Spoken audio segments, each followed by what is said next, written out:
संघर्षशील नेता थे, बहुत बड़े एडमिनिस्ट्रेटर थे। विकास के लिए उन्होंने महायुति ज्वाइन की थी और लगातार उन्होंने डिप्टी सीएम पद पर बहुत अच्छा काम किया था। और जिला पंचायत के चुनाव में मतलब जो जिस तरह मतलब वो प्रचार के लिए जा रहे थे और वहाँ विमान का जो क्रैश हुआ है उससे महाराष्ट्र का भारी नुकसान हुआ है और हम सब लोग अभी उनके अंत्य संस्कार के लिए जा रहे हैं। तो ये बहुत बड़ा नुकसान हमारे महाराष्ट्र का। परिवारजनों से आपकी बात हुई है क्या? नहीं, अभी तो बात नहीं हुई। अभी तो परिवार तो अभी जिनकी सुमित्रा पवार और सुप्रिया सुले मतलब वहाँ जा रहे हैं, हम भी जा रहे हैं। तो मतलब ये बहुत बड़ा नुकसान हुआ है और एक बहुत ही अच्छे नेता को हमने खो दिया है। समस्त पवार परिवार और जितने भी समर्थक हैं उनको हमारी तरफ से संवेदना और शोक। मैंने बात की सुप्रिया जी से भी और उनकी मिसेज से भी। समस्त पवार परिवार और जितने भी समर्थक हैं उनको हमारी तरफ से संवेदना और शोक। मैंने बात की सुप्रिया जी से भी और उनकी मिसेज से। कांग्रेस महासचिव प्रियंका गांधी ने भी दुख जाहिर किया, उनके समर्थकों के लिए संवेदना जाहिर की, परिवार के लोगों के लिए संवेदना जाहिर की। महाराष्ट्र के बड़े नेता केंद्रीय मंत्री रामदास आठवले ने भी दुख जाहिर किया, जानकारी दी कि वो खुद वहां पर पहुंचेंगे, बारामती पहुंचकर वो श्रद्धांजलि देंगे, जानकारी उन्होंने साझा की है। तो क्रैश साइट से हम लगातार आपको तस्वीरें दिखा रहे हैं। तमाम लोग खास और आम हमारे साथ जुड़ रहे हैं, बातचीत कर रहे हैं और एक व्यक्ति के तौर पर, एक नेता के तौर पर और डिप्टी सीएम के तौर पर महाराष्ट्र की सियासत में उनके कद पर बात कर रहे हैं। सभी पद पर थे, सहयोगी थे, महाराष्ट्र के बड़े ऊंचे स्तर के नेता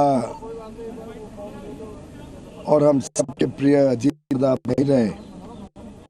Evolving and a developing situation, we should await an official confirmation on what really. तो क्रैश साइट से आपको हम 3 बड़ी तस्वीरें इस वक्त दिखा रहे हैं। अजीत पवार का जो प्लेन क्रैश हुआ, तो 3 अलग अलग वीडियोस आपके सामने हैं। जो अगला हिस्सा है वो पूरी तरह से शक विक्षत हो गया और जो टेल कही जाती है वो बाकी रह गई। और सुबह 8:10 पर मुंबई से रवानगी हुई थी इस प्लेन की और 8:45 पर बारामती में एक बड़ा क्रैश हुआ जिसमें डिप्टी सीएम अजीत पवार की आकस्मिक मौत हो गई है, 2 पायलट्स की मौत हो गई है। कुल मिलाकर 5 लोग इस प्लेन में सवार थे, एक अटेंडेंट की मौत हो गई है। अजीत पवार समेत कुल 5 लोगों की जान, एक अटेंडेंट, एक पीएसओ की भी जान चली गई इस हादसे में। क्रैश साइट की जो तस्वीरें हैं वो बहुत ही दुखद नजर आ रही है। एक पीएसओ की भी जान गई, 2 पायलट्स, एक अटेंडेंट, अजीत पवार और उनके एक सहयोगी की इसमें जान गई है। और एआई के जरिए समझने की कोशिश करिए कि किस तरह से हादसा हुआ। रनवे पर लैंड होता प्लेन, उससे पहले ही ये क्रैश हो गया और पूरा प्लेन जो है वो आग की गोली में तब्दील हो गया था। रेस्क्यू टीम वहां पहुंची लेकिन वक्त नहीं था, आग बुझाने में वक्त लगा और तब तक किसी को बचाया नहीं जा सका। देवनाथ सर भी लगातार बने हुए। सर, एक पायलट होने के नाते इस तरह की टोपोग्राफी कितनी मुश्किल रहती है? हमने देखा था जनरल रावत का जब एक्सीडेंट हुआ था उस समय भी कमोबेश ऐसी टोपोग्राफी थी। इसमें कोई शक नहीं है कि अगर एयरफील्ड के आसपास पहाड़ हैं तो लैंडिंग करना थोड़ा चैलेंजिंग टास्क हो जाता है। लेकिन मैं आपको बता देना चाहता हूं कि सारे पायलट जो चार्टर्ड विमान के होते हैं, खासतौर से अगर वो वीआईपी के लिए होते हैं, तो वो इस तरह के एयरफील्ड्स में टेक ऑफ और लैंडिंग के लिए प्रायर क्लियरेंस, प्रायर लैंडिंग और टेक ऑफ का एक्सपीरियंस रखते हैं। होता यह है कि सारे जो पायलट होते हैं उनको जब डीजीसीए क्लियर करता है तो एक सर्टिफिकेशन सिस्टम होता है जिसमें डीजीसीए का इंस्पेक्टर पायलट को लेकर उड़ता है और खास तौर से इस तरह के जो छोटे या दूर दराज के क्षेत्रों में रनवे होते हैं उनमें लैंडिंग की प्रक्रिया का इंस्पेक्टर यानी एक डीजीसीए का इंस्पेक्टर उनको क्लियरेंस देता है कि clear to land at Baramati airfield. तो पायलट जो होते हैं पहले से ही अवेयर होते हैं कि इस एयरफील्ड में इस तरफ पहाड़ है या इस एयरफील्ड में इस तरफ से अप ड्राफ्ट डाउन ड्राफ्ट आ सकता है।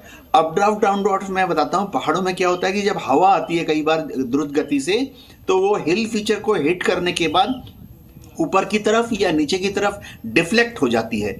इससे क्या होता है, जो हवाई जहाज है उसका जो लिफ्ट है, जो बयांसी है, वो लिफ्ट कभी थोड़ा सा बढ़ सकता है, कभी थोड़ा सा अचानक से कम हो सकता है, और एयरफील्ड को हवाई जहाज को संभालने के लिए पायलट को थोड़ा एक्स्ट्रा कोशिश करनी पड़ती है।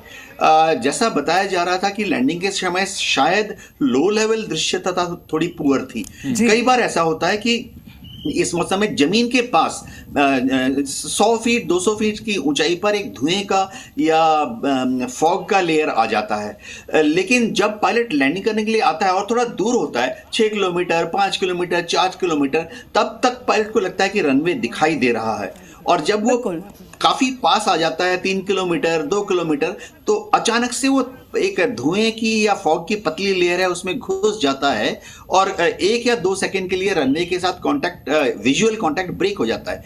लेकिन सभी पायलट्स को ट्रेनिंग दी जाती है कि अगर अचानक से आप इस लो लेवल फॉग में, जो कि बहुत थिन होता है, महज 1-2 सेकंड में ही निकल जाते हैं, अगर जाओ तो तुरंत क्या करना है। सब पायलट्स का SOP है कि तुरंत पूरा थ्रॉटल खोलो। इस वाले जहाज में तो 2 इंजन हैं, तो दोनों इंजन में मैक्सिमम पावर करके जहाज के नाक को, यानी सामने वाले पोर्शन को थोड़ा ऊपर करके फिर से गो राउंड, यानी फिर से टेक ऑफ करके ऊपर की तरफ क्लाइंब करते हुए आप दोबारा आकर लैंडिंग कीजिए। ये तस्वीरें इस बात की तस्दीक कर रही हैं कि कितना ये इम्पैक्टफुल क्रैश रहा है, और जब तक ब्लैक बॉक्स मिलेगा और जो फ्लाइट का डेटा रिकॉर्डर है या फिर जो कॉकपिट का वॉइस रिकॉर्डर है उसके डेटा सामने आएंगे तो तस्वीर साफ हो पाएगी हादसा कैसे हुआ होगा।